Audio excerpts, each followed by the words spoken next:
At a time when so many of us feel like our connections with people are distant and conversations are surface level, really engaging with each other takes intention. I'm Ashley Gould, the founder of Attend, an elevated, everyday home brand with products that set the table for meaningful spaces and gatherings. Our podcast builds on those spaces through dynamic discussions with open-hearted people, with the goal of sparking conversation around your table. From September through the end of the year, we'll be exploring one of the most universal and unspoken subjects, death and dying. Very few of us know how to prepare for, talk about, and support others through end of life. In this 8-part series, I interview guests whose personal lives and professions are intimately tied to the subject. Join me in an exploration of how to find more peace in preparing for death.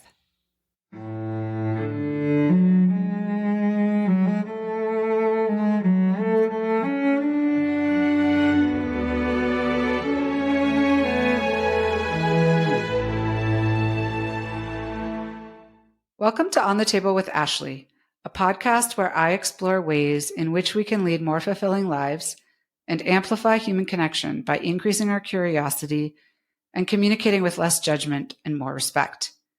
It's my pleasure to welcome Susan Turnbull to On the Table with Ashley today. Susan is a leading voice in ethical wills and legacy planning.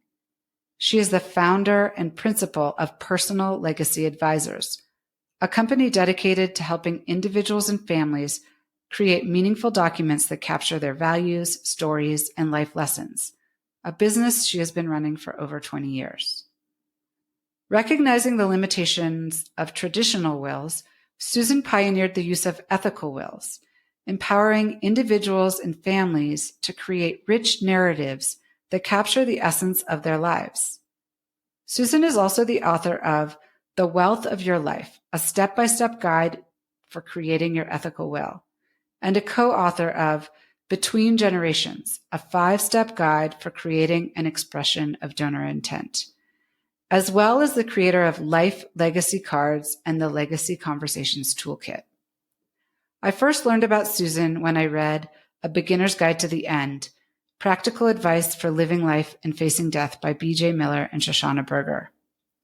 A lawyer myself, I had never heard the term ethical will and was intrigued to learn more.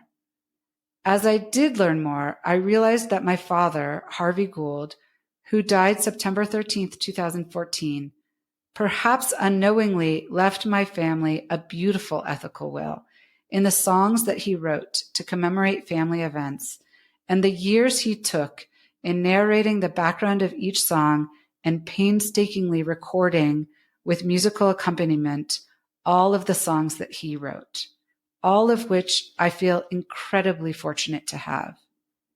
You may never have really listened to our intro music. This comes from one of the songs my father wrote, My Wedding Song. After reading about Susan and ethical wills in B.J. Miller and Shoshana Berger's book, I reached out to Susan and am delighted that she's here today to talk with us about her expertise with ethical wills. You can find Susan at www.personallegacyadvisors.com and on LinkedIn. Welcome, Susan. Thank you so much, Ashley. It's a privilege to be here. So, Susan, I always like to start hearing a little bit about where you grew up and what kind of child you were and what you liked to do when you were young. Thinking about my childhood, I grew up in the 50s in rural Connecticut, a small town, about 5,000 people in Western Connecticut. And even though my mother grew up in a nearby city, when she married my father, she was very important to her that they not live in a neighborhood, that they not live in a city. She really wanted to live out in the country and sort of have control over her environment. She once said to me, well, I didn't want to have a lot of nosy neighbors or have to worry about kids coming in and out of my house. And so they bought this ramshackle farmhouse about 5 miles outside this already small town. And they spent the next 7 years fixing it up themselves. They were do-it-yourselfers. There was nothing that they thought that they couldn't do. And because it was the 50s, there wasn't organized activities for kids. There just wasn't. Yeah. So my childhood was really spent on this piece of land, this beautiful piece of land with a stream and woods and a swamp and all kinds of fun things to do to entertain ourselves. And my parents were very independent and they believed in raising independent children. So we were expected to take care of ourselves and to not be entertained by them or anything else. And so that really has a lot to do, I think, with who I am and what some of my values are. But that's how I grew up.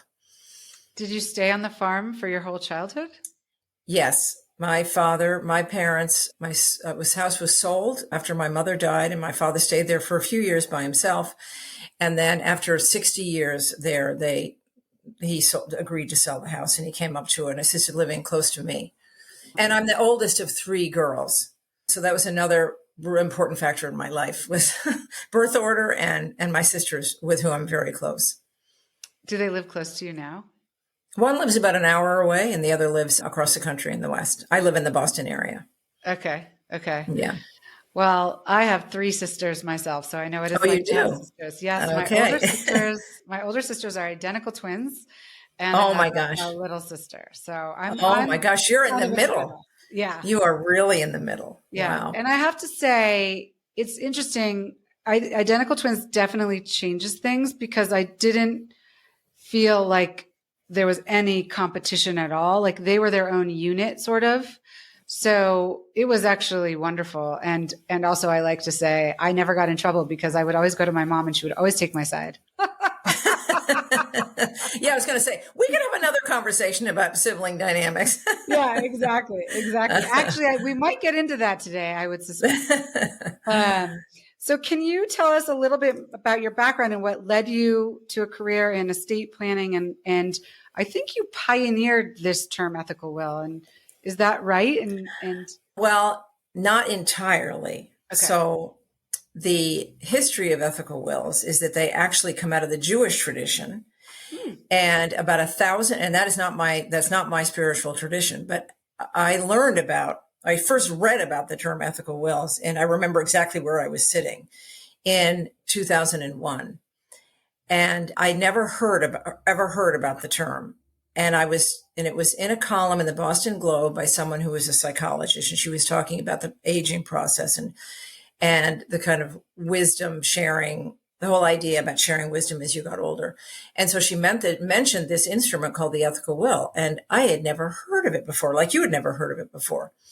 And I went into Boston, into the library of the biggest synagogue to learn what I could about ethical wills. And I read a whole lot of them. And to go back, the sort of expectation about 1,000 years ago is where you first see this, the idea that fathers, and only fathers seem to be involved in these old ones, and only sons, fathers would write to their sons words of wisdom, basically what it would mean to live a worthy or ethical life.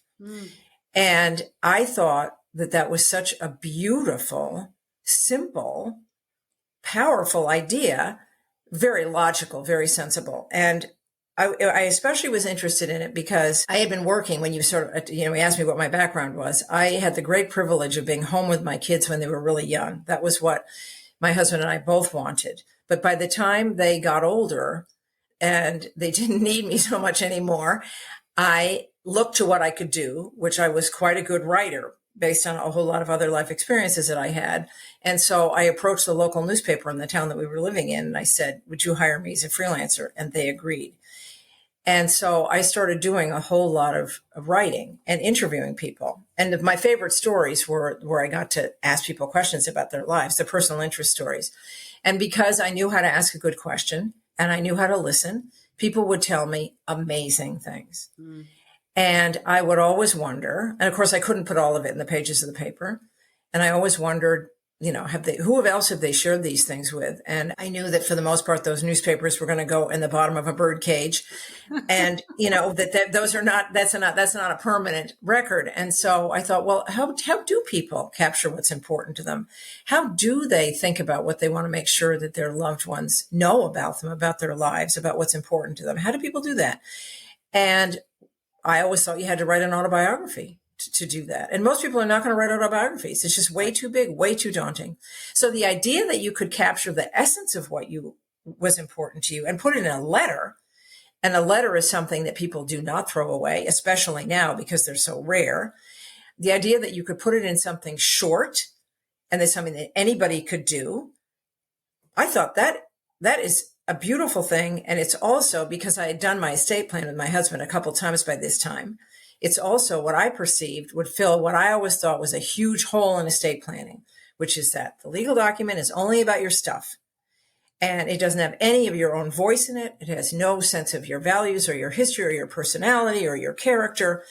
And that seems to me to be the most important things that people feel like they want to pass on. Mm-hmm. So I thought I was totally on fire with the idea that here I had discovered this thing that's been around for a long time and has a terrible name. I mean, ethical will is so starchy. I mean, it really is.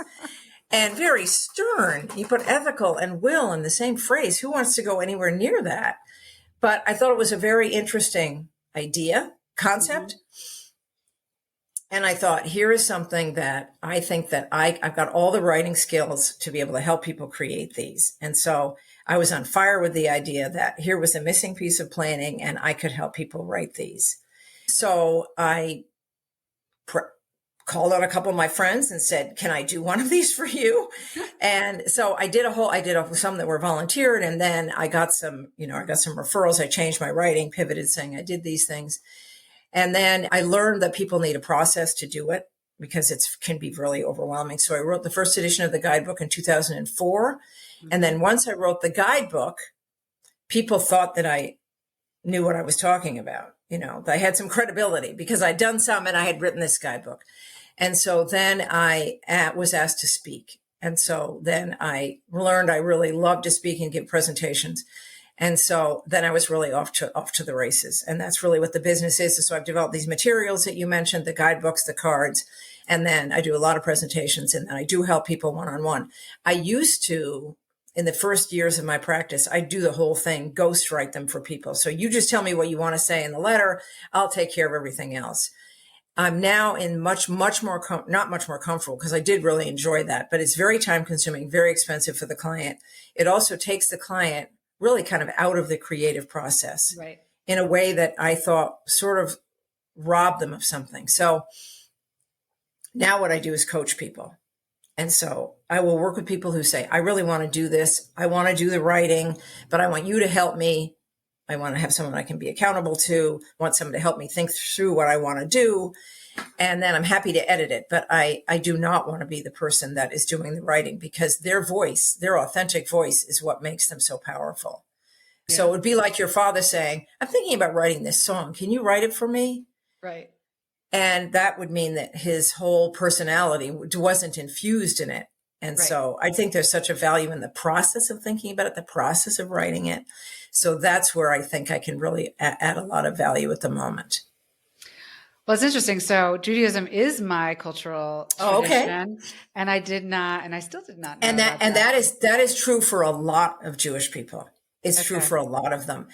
And so you're not alone in that. But I do feel as though I have been definitely a cheerleader for this. I have marketed myself to financial advisors and estate planning attorneys and philanthropic organizations because their clients are already in this place when they're thinking about legacy, and they all know that those legal documents have no personality in them. So for me to come in and say, I can help you with this sort of missing piece is how I chose to market myself. A lot of people have done something like this, like they've written a letter to their kids at various times, or they've gotten something from their father or their mother or their grandmother, which they really treasure. And never called it anything. So it can be called, it's really a love letter. And there are other places that are not strictly personal where these are also valuable in an estate plan, namely writing a letter of wishes to your trustees. Mm-hmm. Or writing a letter of your intentions if you've set up some kind of philanthropic instrument that other people are going to be taking over for you to talk about, why you did this, and what you hope the role of that foundation or that donor advised fund will be in the future, and what's okay in your view, and what's, where you feel it, what you feel is a suitable use of that going forward. So, but they're not binding. They're not a legal document. They're always Right. just an advisory document. So don't feel bad that you've never heard of it, because for people of all faiths, that is. But I bet if you ask some people, Well, I'm going to talk to my stepdad, who yeah, would, if anybody knows in my family, he would know. So I'm yeah, going to talk to him yeah. about it. Yeah. Because I think that the history that's out of the Jewish faith is so interesting, and that's really where it comes from. I've always wondered if I should change the name and call it a personal legacy letter, which sometimes I call it, or you see them called spiritual wills or loving wills, that kind of idea. It's all the same thing. And as far as I'm concerned, regardless of what you call it, the idea is you're thinking with intention about what you want to make sure you've communicated. And that's the heart of it, is just that process of thinking. First of all, the larger thought about what do I want to make sure that I've communicated in whatever form, whether it's a conversation or a photo album or a song, whatever it is. What do you want to make sure you've communicated before you leave? Right. How are you going to do it? And also the whole reflection about what is my legacy? And when I give presentations, I always couch this idea of intentional communication in the larger frame of this idea of legacy, which for many people also seems like it's scary, related to death, related to money. There's a weight around it. There's this sort of existential idea, like it's the last and most important thing on your to-do list, your life's to-do list. You have a hard time making it through your regular day-to-day, and then you're expected somehow to leave this thing called the legacy. I mean, that is such a heavy weight, and people get kind of worried about it. And so I always like to couch it. I like to couch the idea of ethical will in this idea of legacy, which I frame as something that you're living every day. That's really your influence. Your legacy is really your influence, the difference that you've made in the lives of other people, which is happening all the time.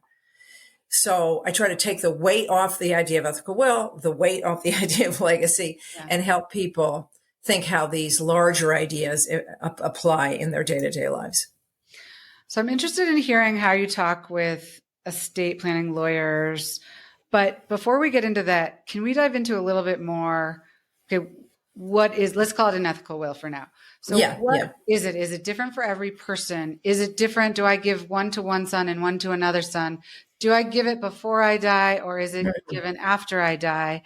Does it change over time? Have you done them, and have you changed them? All very good questions. And all things I cover when I'm giving a presentation, because those are things that pop into people's minds immediately. And it's really important for people to help picture, well, what would I do? Yeah. Who would I write it to? So the audience can be anyone. It's most traditionally goes from an older generation to a younger generation. Parents, grandparents to children, grandchildren, or heirs unborn can certainly be written, addressed to heirs that are unborn. But for people that don't have children, well, they shouldn't be left out of this equation. They're important people in their lives that they might want to express themselves to for whatever reason, either personal or practical reasons. Mm-hmm. Beautiful letters can be written to your siblings. A beautiful letter can be written to your parents that say what a difference they have made in your life. Thank you.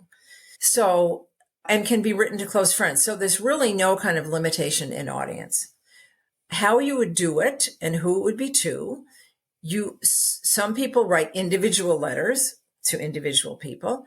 Other people write kind of a theme and variations, like a common letter, but then individual letter to comments to each, individual people. Some people write a narrative kind of a form. Other people write a bullet list, or some kind of a combination of them. So again, there's no such thing as a standard. These things really reflect their authors completely authentically. They can be shared during life, or you can wait to share them after death. I encourage people to share them during life as a work in progress, because in some ways they have the opportunity to open a dialogue that might not otherwise happen. So an ethical will is essentially a monologue. Yeah. Whether you write it, and I should also back up and say, some people write them with their spouses, so they can also be co-written. And if they're co-written, usually what happens is there's like his voice, her voice, their voices together, with the things that they both most want to say together. And I usually do it, or recommend that people do it in different fonts, so you can see in the letter, unless they're handwriting it, which some people do. But this day and age, when people handwrite them, I always say, you ought to type it too, because another generation, who's going to be able to read your writing? Maybe even now they might be able to read your writing. So you should really type it too. But anyway, so to differentiate between the voices. And so I've just heard some really powerful stories of people who've shared it with their kids, because they want them to know these things. And sometimes it's easier to say something in writing than it is to say it face to face. It just is, especially when it comes to sort of, you might kind of wonder if they really took in the information when you told them over Thanksgiving. But when you told them over Thanksgiving, how old were they? And was the sibling there at the same time? So when you can put it in one place for everybody to read, then they're all getting the same information at the same time. So one really neat story was this woman who contacted me, and she had written an ethical will to her son when he was 3. And she had never shared it with him. And he had just had his 30th birthday. And she really wanted to update it, because she wanted to just credit him for the wonderful person that he had become. And also to be able to share some of the reflections that she's had sort of about her own life in the intervening 27 years. And so she kept the original document, and then she just added on, which is a lot of the way the old Hebrew ethical wills are written. They're written like that in stages, because we're never done. I don't care how old you are. I don't think people ever think they're really done, and they would really know what their last words really would want to be. That's a very heavy weight. So I like to think about them as like a work in progress, knowing that your audience is going to change also and get older. And so this is another way that I like to take the weight off the document. Let's just put something down. And if you were hit by the bus tomorrow, you have something. They have something. Yeah. So anyway, so this woman wrote this next version of it. And she shared both of them, which was now one document. She shared with him. And he didn't really say anything. He said thanks, but he didn't really say anything.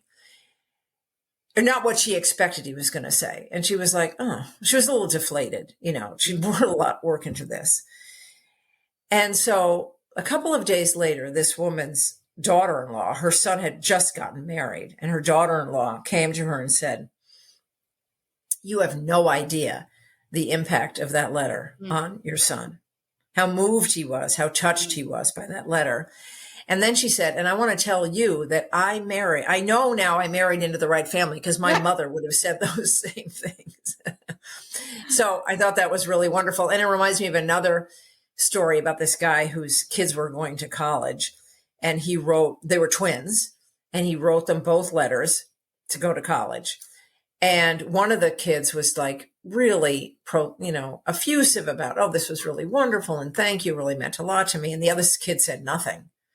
And he wondered, again, he kind of wondered if it had made any difference at all. And at Parents' Weekend, he opened the drawer of the bedside table next to his bed. And what was at the top of the drawer? The letter. Yeah. So you just kind of, you really don't know. And that's part of the mystery of it. And that's a mystery of legacy. We really don't have any idea the kind of difference that we're making, in the lives of other people. Yeah, but we do what we can do. We do what we can do. Exactly. We are ourselves. We share, what we want to share, all that we can share. And then the sort of chips fall where they may. You really don't know.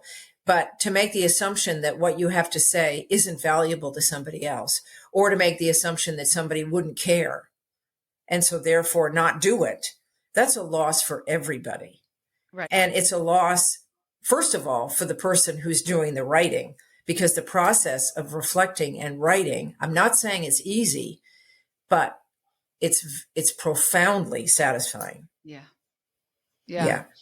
Well, a couple of things. One, I have written letters to my sons, like when they've gone off on a community service trip, or my younger son recently went and trekked Kilimanjaro, and I gave him a letter, on the way to the airport, kind of thing. And it's sort of, now I'm thinking it's like a little mini ethical will. It is. And you know what my ethical will looks like? It's a collection of writing. Yeah. It's not just one thing. Yeah. And I have written them to my kids, and they're in a file. It's a collection. Oh, this is another thing that I just try to take the weight off of it. The idea is that you're creating something you hope is going to be enduring, that will have meaning to them. And if you write them as a series, or a collection, or you write them kind of as a work in progress and you keep adding on to it. Whatever it is, the fact is you have showed that you care enough about them that you want to communicate how you feel about them and what's important to you. That's really cool. You've done that. So one of the things that BJ Miller and Shoshana Berger talk about in their book is having something, I think they call it a death box. And I don't know if you suggest having this. I actually think I'm going to start this. So you basically have a box, and, anything anybody would need if you suddenly passed, whether it could be like passwords and very mundane things, but it could also be copies of these kinds of things. And then they're all in one place and people know where to go. So I think that that's a wonderful idea, even though it may sound morbid to some people. I think, again, it's just like the way you think about it. It's just taking care of the people who come after you. Exactly. It is a gift to them. It is a gift to them. And it would be terrible if you wrote something like this and no one found it. Right. So it is really important. And if it's sitting on your computer as a work in progress, then make a note that's in your death box or with your other legal documents that say, I've been working on this and this is where you can find it. Because what a tragedy it would be if you poured your heart out and no one saw it. So I want to get into a little bit how you work with estate planning lawyers. Yeah. I can imagine in some cases people aren't able or interested in sharing this during life, and then they ask either their attorneys or their trustees to deliver them after death. So I'm interested in if you have any stories about that. I can imagine that going well or not well, depending. And also to get into a little bit of like the connection between a will or a trust and an ethical will. Like, for example, parents have multiple children and they decide to leave their estate to these children differently based on what the parents perceive as the children's needs, which I think could get into all kinds of psychological issues for the children. And then they write an ethical will and they try to explain it. Or is that one of the purposes of an ethical will? Like, we left, Susie more money than we left you because Susie is a school teacher and needs it, but we don't love you any less. Or is that one of the uses? Yes, absolutely. Absolutely. That's one of the prime motivations actually for people to create a side letter like this. And I should say that, attorneys often recommend, they may not call it an ethical will, but they oftentimes recommend a side letter, which is what they would call it. And I call it too oftentimes, to give some context to their decisions about, especially when those decisions might cause problems or confusion. That is the kind thing to do, and not there be this surprise where people are making up a story about the decisions that their parents made. So when I think about these as being instruments of intentional communication, for people to think about, well, in order to head off problems down the road, what would be helpful to my children to know and understand about why I did this? And especially in cases where where their motives could be misinterpreted, or where there's a lot of money and people are really concerned about the impact of the money, or there's a trust that people kind of wonder, well, why did they set up a trust and not just give it to me outright?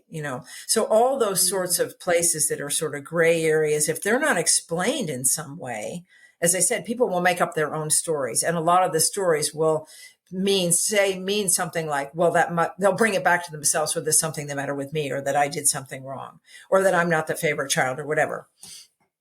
So, and in these kinds of things that are a little bit sensitive to talk about, and you might not want to share it over the Thanksgiving table, but you want people to know, there's nothing better than writing a letter. And what I always say to people is, show it to the attorney. If it's involving the estate plan directly, show it to the attorney. So there isn't anything in there that's potentially that the attorney would be uncomfortable with. It's going to cloud the intention, because an ethical will is not going to hold water in a court. Right. But that doesn't mean it couldn't cause a lot of confusion or cloud what their intention ultimately is. So it really is important to share with the attorney, so the attorney knows that it's out there. Attorneys are not generally in the business of writing these things. That's not what they want to do. And so it's helpful for them to have someone like me that they can refer a client to, who I can give them some tools and some assistance to get it done. But I always say, you should really, the attorney really needs to see this. And the idea really appeals to clients, when they think about this idea of legacy, that they have they have a tangible legacy and they have an intangible legacy. And for them to really to think about, how can my tangible legacy, how can my tangible assets support the intangible things that are important to me, the values that are really important to me. And that can also change a whole estate plan. Like, if people think about it that way, what do I want my money really to enable? And what do I want? What values do I want it to support? What traditions do I want it to support? What relationships do I want it to support? Then that may change their whole estate plan.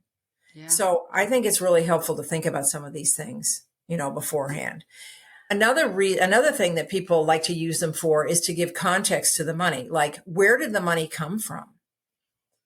And what are the values that built the money? What are the stories behind how we came into this money? Whether it's inherited money or it's entrepreneurial money, there's always a story behind the money. Or if there's not as much money as they wish there was, they have money to give. They have other things to give, than money. So it just puts the estate plan in a much bigger context when you bring in this idea of tangible and intangible legacy. And how can they reflect each other? And how can you feel like you're giving both? So I'm interested if you have any stories that you've heard from estate planning lawyers where this was delivered after death and sort of how it went, either good or bad. But I also just feel like every estate planning lawyer should have this as part of their practice. And I don't know how many lives you feel like you've touched, or if there are other people doing similar things, but do you have any focus on trying to expand sort of people knowing about it and practicing it? Yeah. I mean, I think about myself as at the vanguard of this. I think that I think it's accurate to say that I was the first person to bring it into estate and financial planning as a piece of it. Obviously not every estate planning attorney or financial advisor has heard of me, but I do think, my name is out there, certainly in that world. I have to say that the professionals that are the most responsive to this idea are not estate planning attorneys. They're financial advisors. And because a lot of financial advisors are involved with their client's estate plan, a lot of them are. The attorney is the one who draws up the documents, but it's oftentimes a financial planner that's saying, do you have one? What do you want to go in it? How can you be prepared to talking to the attorney? What do you want the legal document to do? And how does it tie into the financial assets that we're working on together? And attorneys have like a transactional relationship with their clients. The client comes in, they're charging a tremendous amount per hour. Let's get the legal document done. Let's get it out the door. And so attorneys are less likely to want to bring up something that's not legal, even though it makes perfect sense. And I think they should be the people who are leading with this idea, but they tend not to. It's really the financial advisors, in my experience, who are saying, this is a very cool thing. I know you are more than your money. I know that there are things that are more important to you and advisors have a long-term relationship with their clients, and they hope to have a relationship with the kids. And so it's in their best interest to expand the conversation beyond the money. It's not necessarily in the best interest of the attorney to expand the conversation beyond the legal document. No, it's a very good point. And actually, now that you say that, one of my first interviews was with our financial advisor. And I talked about this in the episode, that he actually encouraged us, and then we created a set of family values, which is sort of a precursor, you could say. And just to help think about, like, how do we ensure that our kids become responsible with money, and that they also are living by the values that we believe in? And actually writing that was not easy. It took a lot of time. And you're right that, he's not charging me hourly. Right. Right. So, I mean, that's the best kind of financial advisor. That's the kind of financial advisor that I really, really like to be associated with. And not all financial advisors are like that, but there is a growing number of financial advisors that recognize that they're in the people business first. right. They're in the money business, but they're really in the people business first, and they're in the values business. So those are exactly the kind of people that are very receptive to what I'm talking about and are very receptive to having tools for their clients and a resource for them. So what I'm really in the business of doing is to empower people to think that they can do this themselves. So I could have duplicated myself and, but I haven't. Yeah. That hasn't really been what I've wanted. I haven't really wanted to be in the business of managing a huge team or anything. But what I think I'm really good at is saying, you don't need me. You don't need me to do this. This is something that you can do. And here are the tools. And in the presentations that I give, I always leave people with a lot of very specific ideas. I hope I leave them inspired and then leave them with an idea of something very specific about what they would say and how to get started. And that's where I feel my biggest value is, rather than saying, you have to go through me to do this. Another thing I'm just thinking, I just listened to recently a podcast with BJ Miller, and he was talking about it's a hospice organization that I don't know. Right. Oh, I know what he does. It's very inspiring. And that seems like working with palliative care could be an amazing, even if they just have your books, so that they could work with patients who really are acknowledging that they are at the very end of their lives. Yeah. And to write a couple of letters, it's interesting. One of the things that my stepmom and I talk about, and I think that still a continued struggle for my stepmom, is that my dad was sick for 14 years and she feels like he didn't say goodbye. And even though we have the songs and we have his speaking voice explaining each song, and so we have a lot, and we have years of memories and time together. But I think it would have given her some closure, if there had been a letter. And sometimes I think, and certainly with my father, I think it was like, well, I'm going to beat this. I'm getting the bone marrow transplant, and this and that, and I think it is important when you're facing an illness like that to be strong and sort of in this fighting mode, and I'm going to succeed. But it's also important to sort of recognize that whether it's now or later, death is coming for all of us. Right. And there is this benefit that comes not just for you as the person writing it, but for the people who you leave behind. Yeah. Yeah. And, I always say to people, this isn't really a matter of how old you are, because this is really valuable no matter how old you are. I mean, if you have kids especially, then, I've one of my favorite clients is a guy who I'm still working with now, but and we're working on the second iteration of his, because the first one was done about a dozen years ago and he wants to update it. But when he wrote it, originally he was in his late 40s. And he traveled a lot, and he was just always afraid that the plane would go down. And so he wanted to make sure that he'd left something for his kids if that did happen.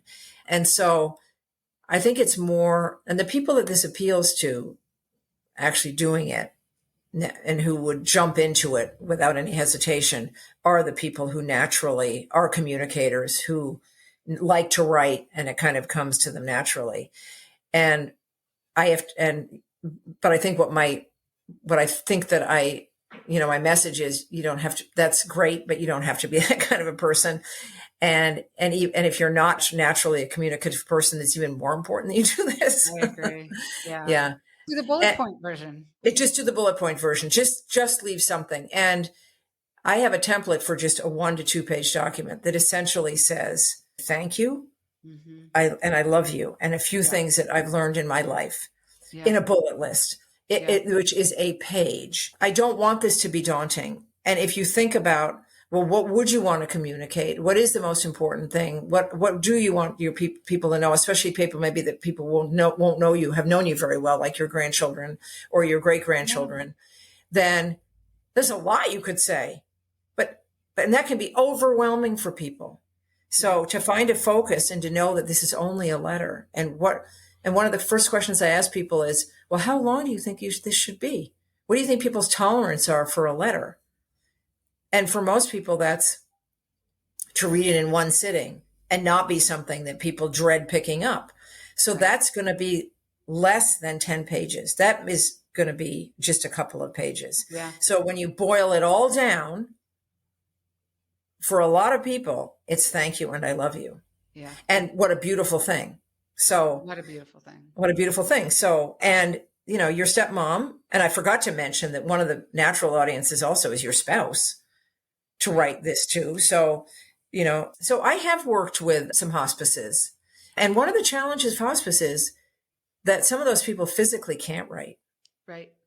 And so what I say then is, so don't write. Pick up your phone and talk about it. And then that can be transcribed. And that is a lot better than nothing. Yeah. And then you also have the voice. And people do create ethical wills. They're not letters that are recordings, video recordings or audio recordings. Great. It's all the same thing. Right. Yeah. Yeah. It's whatever works. It's whatever works. Yeah. Yeah. So one of my questions was going to be, when do you suggest doing this? And it sounds like the sooner the better. But yeah.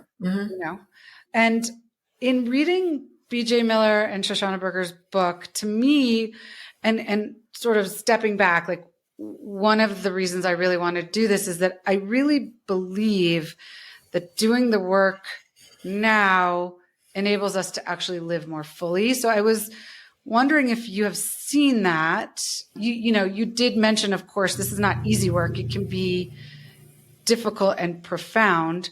But have you had the experience where people come to you and say, I have a more mindful approach to living after having done this, or I'm more focused on like what really matters to me after having done this? Not in exactly those words. Yeah. What I hear is people's sense of peace of mind, that they've said the thing that they never want to go unsaid. They've shared the information for perhaps practical reasons, or the emotional messages. And there's this beautiful book called The Four Most Important Things by Dr. Ira Byock. I don't know if you are familiar with it, but he's a doctor who works with people at the end of their lives. Or The Four Things That Matter Most. I think that's what it's called, The Four Things That Matter Most. And he says there's some combination of these four things that people need to say and other people need to hear. Okay. And they are, thank you, I love you, forgive me, I forgive you. And for most people, what feels the most important thing to make sure that they have said is one or more of those things. And I worked with a guy once who his ethical will was all a letter of apology to his girls. He felt like he'd been a pretty lousy dad. And he wanted to say, forgive me. I love you and forgive me. And for him, that was like a release. I don't know how the daughters took it in. I have no idea how the daughters took it in, if they thought it was all BS or whether they really took it in for the heartfelt message that he felt like he had expressed. So what I hear people say is that it engenders conversation that wouldn't have otherwise happened. I hear people say, I know now that I have communicated what's most important. I also know that it feels great to know that I can add to it. And I've had so many experiences of people that have added to them. And to me, that's like, my point did make it home, that you can start this when you're younger. This isn't something that you only do at the very end of your life when you feel absolutely sure what you wanted to say. Yeah. And that my relationships feel like have strengthened, or I feel closer to my kids as a result of having shared this. So those are the things that I have heard say. I haven't heard anyone say. So what I imply from that is I feel a sense in my own life. I've enhanced my own life in the process. Right. And people's sort of sense of their own growth is also really cool to see. Like, I have come a long way. I have learned a lot. Yeah. And sometimes people think that they haven't learned a lot. Yeah. And one of my favorite exercises, which I do in some workshops, is when think about wisdom, people think that they have to have like some profound narrative about what they've learned in their life. And for most people, that's just going to stop them in their tracks. They don't want to lecture to people, or they don't really know what they would want to say.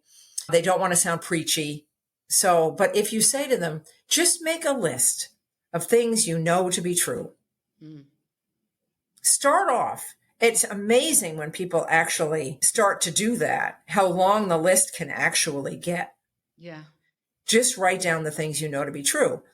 And that can be very, very simple things, like fresh beans are better than cooked beans. I mean, you can pick, the most, or, never underestimate the influence of a good pair of shoes or something. It can be the very mundane things that you have learned to be true.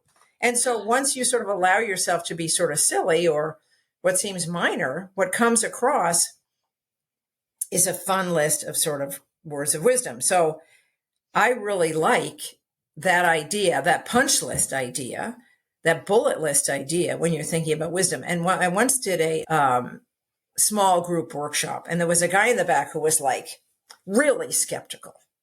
He thought, and he said, I don't want to lecture my kids. And besides, they know everything. And so then I came around to how might you do this? And, what might you include? And I talked about this idea of a bullet list.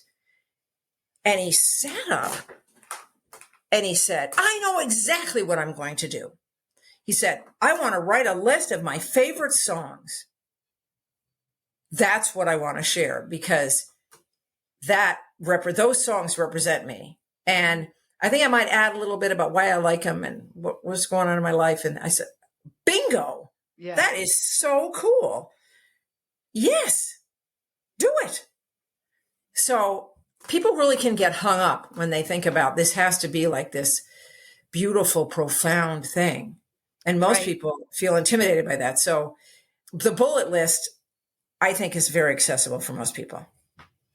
Well, it's funny because I was going to ask you, I assume people have challenges and how do you work through them? And I think we just talked about that. I think you should write another book called Why Fresh Beans Are Better Than Cooked Beans. And it should include, if you could get some of your clients to agree that you could share all the different ways of doing this. I know. And I bet a lot of them would agree. I mean, obviously you would take out names. That would be so useful. And it would be because people get inspired and they copy in their own way words that other people have used. There is someone who has done this. Steve Later is a rabbi, and he has just written a beautiful book about ethical wills, which is called, I wrote this down because I wanted to mention it when you asked me about resources. It's called For You When I'm Gone. And he kind of breaks it down into sort of themes, which he suggests that people consider. But in those themes, he has a lot of different examples, and it's a beautiful book. And that would be a resource that I would recommend for people that are really looking for some really good examples of contemporary ethical wills. And that just came out, I think, last year. I'm going to get that too. Amazing. Yeah. So let's see. With increased life expectancy, multi-generational families are more common. Mm-hmm. And do you think ethical wills can help bridge the value gap between generations? And, you talked earlier, and I'd never thought about this, but now I think I want to do it, writing to unborn children of my children. And I really love that idea. And it kind of goes along with this whole idea of family values and how do you pull these family values through the generations? Mm-hmm. So I don't know if you have sort of some multi-generational examples that are. Well, yeah, certainly I have lots of, I've had the opportunity to work in some multi-generational situations where a grandparent is writing to a child and or, a grandchild. Mm-hmm. And what I always say to people is this thing that you're creating is a gift of yourself. And you really have no idea how someone's going to take it in. And you don't have any control over that either. And all you can do is say, this is who I am. And this is what's been important to me. And they shouldn't be lectures, by the way. You can imagine an unethical ethical will. It would be do this because I said so. And the old ethical wills, the medieval ethical wills are like that. They're very prescriptive, and they said, you got to do this because I told you. But a contemporary ethical will is really a gift of yourself. And one of the reasons that I think I'm so interested in this and why it spoke to me so much is because when someone dies, and you know this better than anyone, when someone dies, there's a tremendous loss of information that you can never get back. And that's just very sad to me. And I think it's a loss on so many fronts. And I am a pretty traditional person. To me, the idea, it's so important to me and to me to give to my kids and my grandchildren a kind of sense about being grounded in things that are bigger than they are, and traditions and values and places and relationships and histories that are bigger than they are. And I think that an ethical will is a way to create that sense with people that you are the treasure or unborn heirs that you would treasure if you were there, of this sense that they are attached to something bigger than they are, that has been carried down through the generations. And sometimes stuff that gets carried down through the generations sometimes feels to some people like it's toxic. And in a case like that, an ethical will can really be used to kind of, as a friend of mine said, to change the course of the river, and to try to correct some of those either old ideas or old habits that maybe have been carried down, that you feel as though you don't want to go any further than yourself or your own memories. But I just think that idea of helping people, especially within a family, to feel like they've got attachments, some kind of sense about the way that a person is there. And most, I mean, how well did you know your grandparents? I'm sure you knew things about them. Not that well, though. But not that much. Not that much. Yeah. And when you think about your great-grandparents, most people can't name their great-grandparents. And if they can't name your great-grandparents, it means that the children of my grandchildren wouldn't know my name. That's horrifying. But that's what it means, is you can't name your great-grandparents, and the children of your grandchildren won't know your name. Talk about loss. And I don't think that's necessarily, it touches my ego to think that they wouldn't know my name. But it also seems like my life is going to be so different than their life. And I just think it's just darned interesting to have known something about who came before you. And that maybe there would be something that you could pick up that would just make you feel like you were grounded in something bigger than the fractured, distracted world that we all live in. And so to me, that's one of that sense of loss, potential loss, is, I think, something that really touches me deeply, that I'd like to be part of the repair of the world, to use a Jewish idea, that gets carried down past me. Yeah. I mean, it definitely has me thinking much more about not just my grandchildren, who hopefully I will get to meet, but their children, and ways that you can sort of connect that line. Do you think that there's any role for ethical wills in fostering dialogue about end-of-life care and medical decision-making? So one of the things that B.J. Miller and Shoshana Berger's book, I think, is so wonderful, is like extremely pragmatic and practical. These are the things you should think about for your loved ones, for yourself. And I think we really don't talk about these things. And again, I think, and it gets complicated. I was actually listening to another podcast recently that was talking about, well, I could write down my wishes for end of life, and then I could have, I could have Alzheimer's, or I could have something where I forget and I might change my mind. And so legally, like, which version of me gets to choose, which is a super fascinating sort of legal question that is starting to become more prevalent. But putting that aside, I think we're just generally in denial, mostly.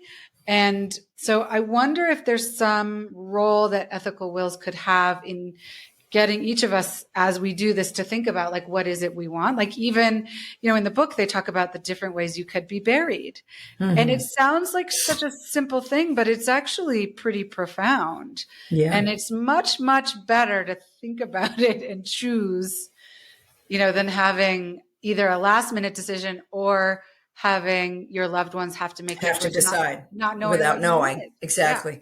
I mean, yes, I think so. To me, it's all part of the same thing about being very thoughtful and taking the weight off of your heirs in terms of them having to guess what you meant, whether it was the estate plan or your sort of end of life wishes. What I usually recommend to people as a place to start is to read a book like BJ Miller's book, or to do, are you familiar with Five Wishes? Mm-mm. Well, that is a really beautiful tool that you can get online for $5. And it is you might even want to talk to someone in that organization. The name of the organization is Aging with Dignity. Mm. And they have this really beautiful form that really takes you through in quite a lot of detail what you want for your end of life wishes. And it's just a great tool and is very thorough. So that's what I usually recommend for people rather than thinking sort of from scratch about what they would want to say. Yeah. Yeah. So that's got its own structure. But the idea is exactly the same as an ethical will. It's intentional communication and intended to really leave no questions unanswered at the end. Yeah. Your website discusses the work of personal historians in the creation of various works like writing a book or creating a video. And as I mentioned in the introduction, my dad, Harvey Gould, wrote all of these songs. And, he did spend several years going to a recording studio to record them in high fidelity with amazing instrumentation added and the history to each song, which actually feels like the kind of thing that the people on your website could help somebody do. So can you talk about why you refer these personal history services, what you see as the benefit of the creation of them, and how important you think these kinds of keepsakes are? Are they in addition to doing an ethical will, in lieu of, or maybe it just depends on the circumstances? Yeah, I like to offer them because there's some fabulously talented people that are in the world of personal historians, which are people who are in the business of helping people write books, create videos, create audios, all for the idea of capturing personal history. It's a different animal than an ethical will, in that an ethical will is a letter that's intended to be short. And for a lot of people, an ethical will is appealing. But for people who want to create something longer, I'm not going to do that. I have done it. I have ghostwritten an autobiography. I have written a family history. I know what's involved, which is a lot. It's a particular skill set. It's much more difficult than it looks to create something. And their creations are gorgeous. And so for people who want something, a tribute book or, an autobiography, which is like much more than an ethical will, then I really like to be able to refer those people because they do fantastic work. And this is what some people want. Sometimes in those books, there is a kind of an ethical will, which is that at the end of and an autobiography tends to be like a chronological telling of your life. An ethical will takes much more of a higher view, more perspective, not facts so much, but sort of your perspective. And so a lot of times what looks like an ethical will might be included somewhere in a larger book once they've told all the facts of their lives. So sometimes they are merged. And so that's why, I love to refer people to these fantastically talented people that I know, who can help people create something that's spectacular. And it's expensive. I mean, that's sure. Just because it's very, very time consuming. But for some people, the idea of creating like a video tribute to their parents is something that really appeals to them. They want to capture their parents on videotape. I get it. I think it's beautiful. And here's someone who can help you do that. Yeah. And you've just met these people over the years? I've met them over the years. I'm a member of an organization of personal historians, because I consider myself a personal historian in a sense. I just have a smaller, narrower niche.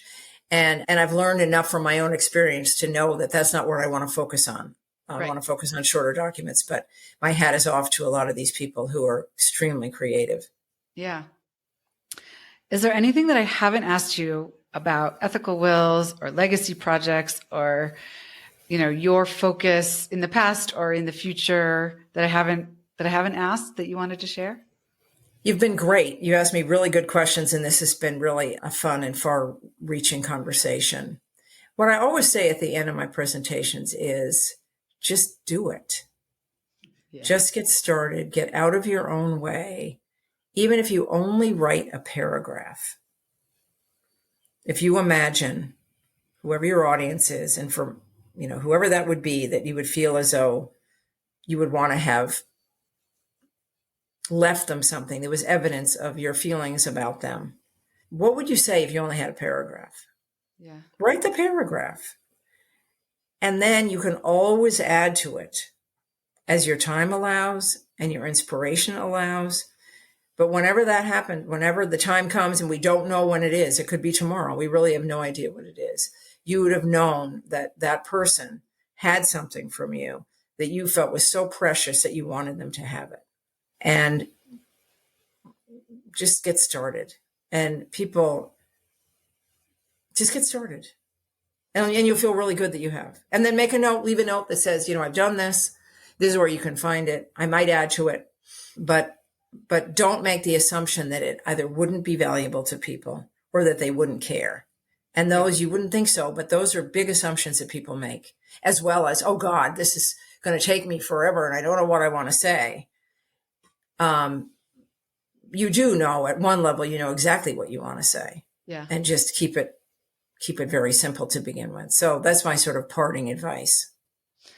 Well, that's wonderful. I also just wanted to talk about an idea I had that I would love to put out there, which is that my father's name was Harvey, and I don't know what to call this. I'm calling it like pulling a Harvey or something like that. But I'm going to start on my father's death day every year to what I'm going to call pull a Harvey, which is going to be doing something small for somebody else without attribution. So I'm going to be at Starbucks. I'm going to buy coffee for the person behind me.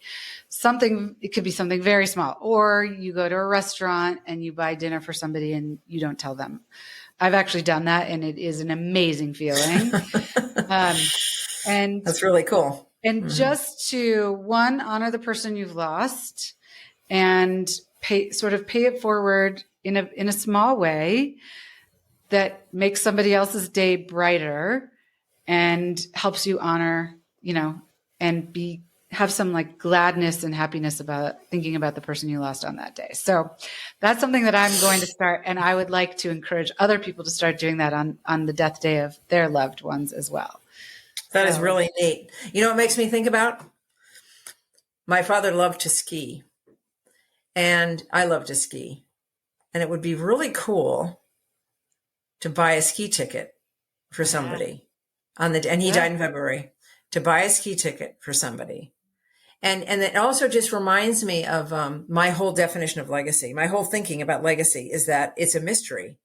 We have absolutely no idea what our influence is. And it's much more far reaching than we can ever imagine. And this goes right into the idea of, the mystery of our influence.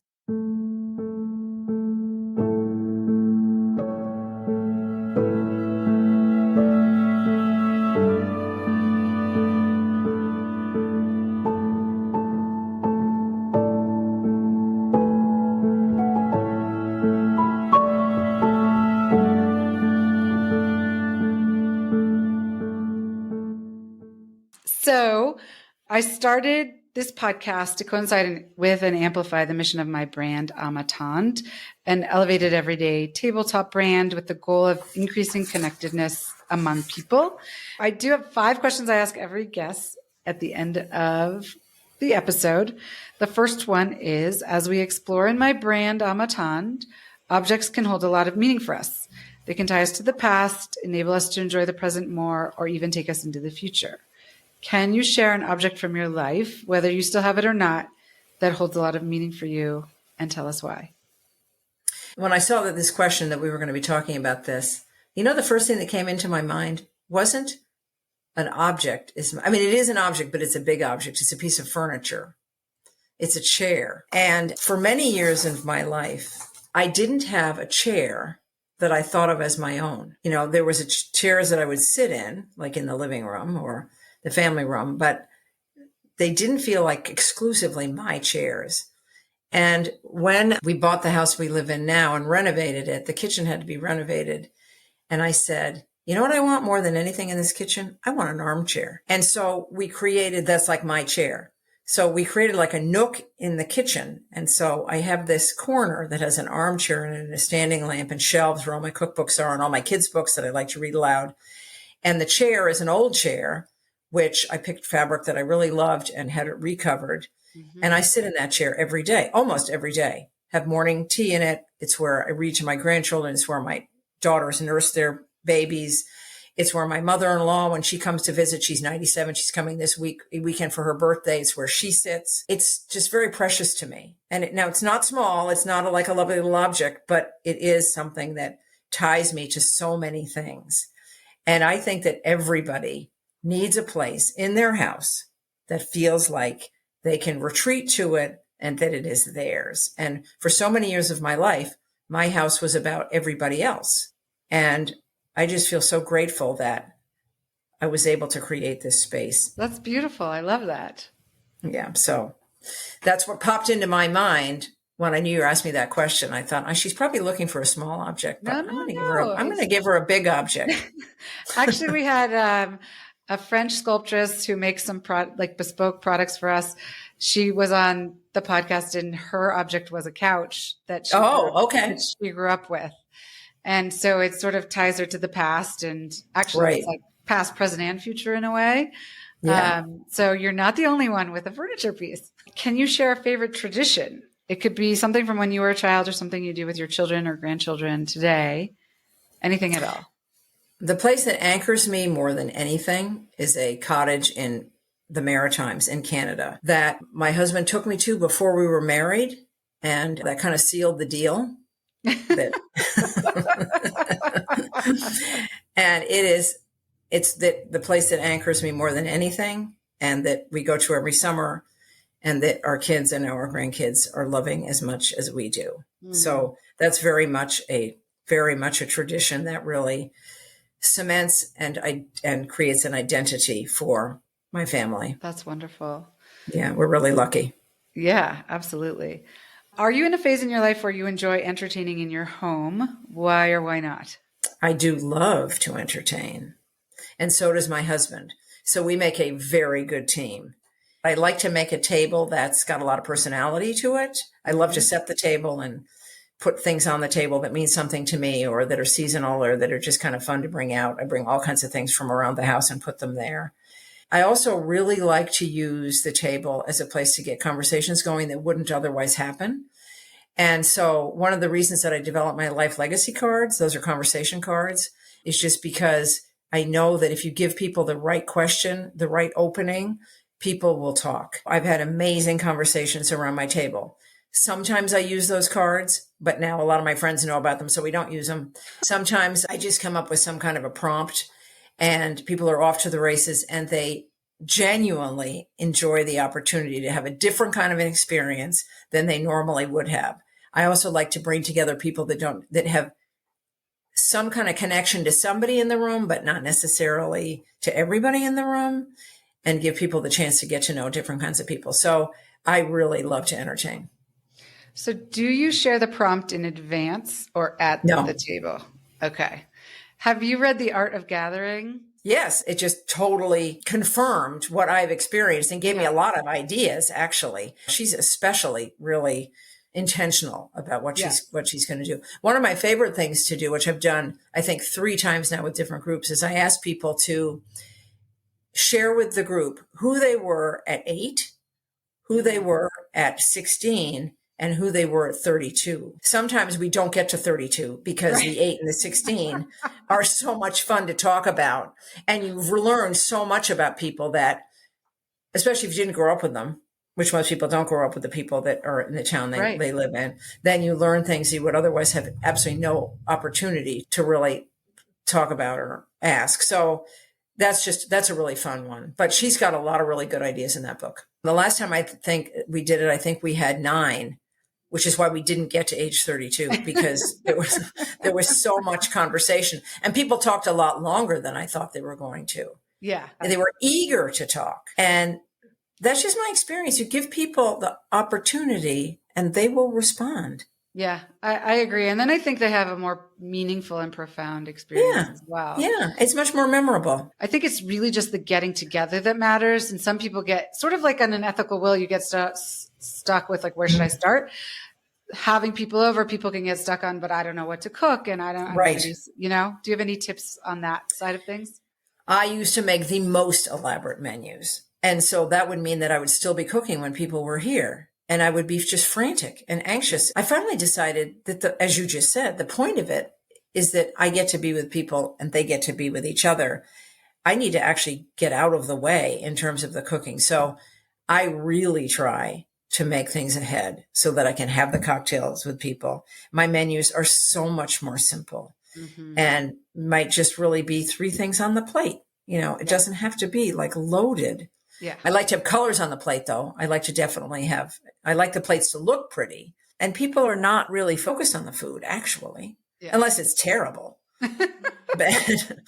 And I don't make terrible food, so I'm getting simpler and simpler. You already did share a few resources, and we will put those in the show notes. But if there are any other ones that you wanted to add.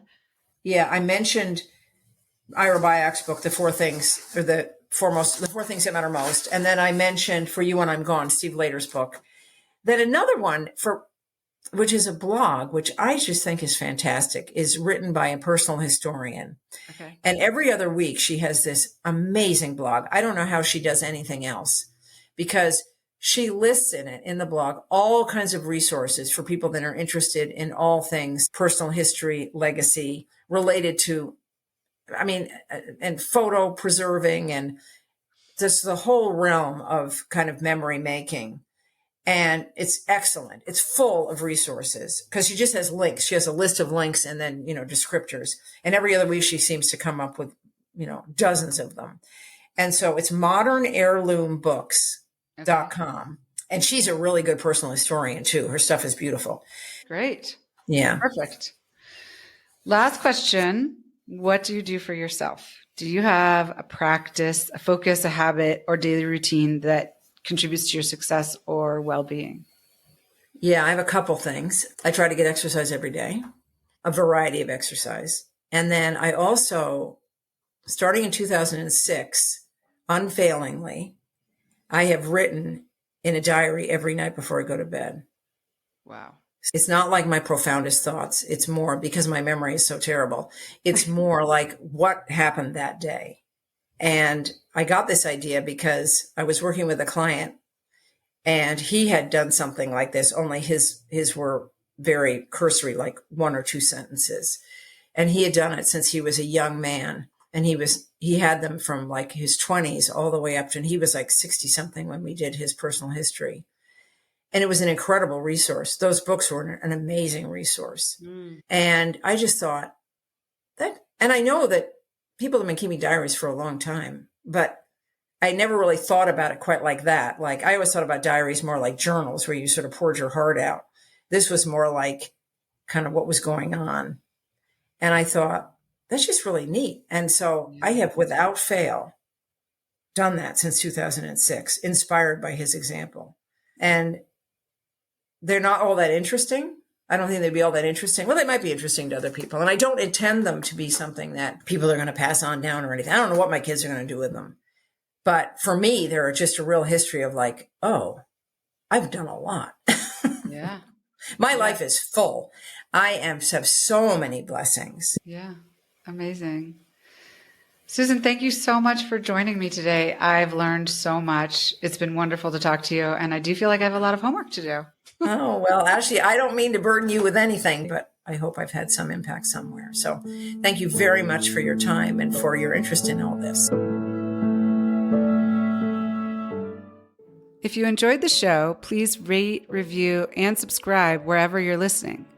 It helps us reach more people who just might need these conversations. If you have ideas for future guests or have feedback, you can reach out to us by visiting onthetablewithashley.com, linked in the show notes.